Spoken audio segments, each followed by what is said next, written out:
And because I'm an idiot and hit stop instead of pause, here are the answers to the functional group questions. So our answers, we'll throw in a couple discussions. With the circling and naming functional groups, notice that I'm circling an extra carbon in most cases with each of these. The important ones would be kind of your alcohol and your ketone are going to be the big ones that you'll notice I added that extra carbon.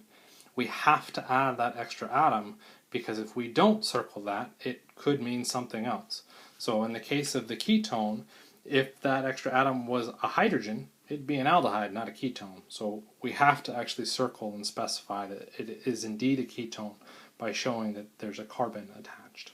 Okay. With the alcohol, if we didn't circle, we might miss out on, for instance, saying that we have an alcohol where we have a carboxylic acid, which is not the case. What we've got is a carboxylic acid. Okay. So be kind of aware of those limitations when you identify your functional groups.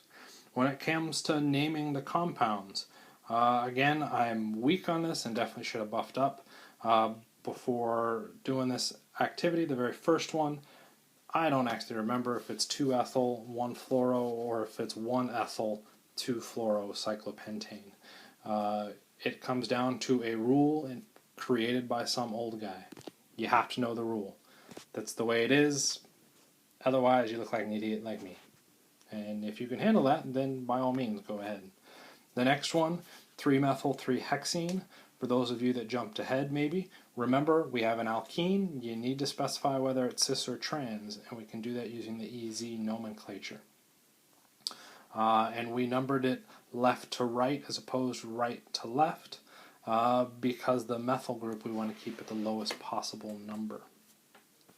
For the next one, the pent 3-ine 1-ol, you'll notice that we have to put all of these in at the end of the name as opposed to at the beginning, and that's because our nomenclature system for ines and alls pretty much involves the end of the name, so a suffix, not the prefix. So we got to be a little bit careful with how we stack those in.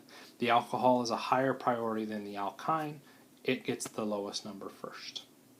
The very last one, our 3-methyl-2-butanone.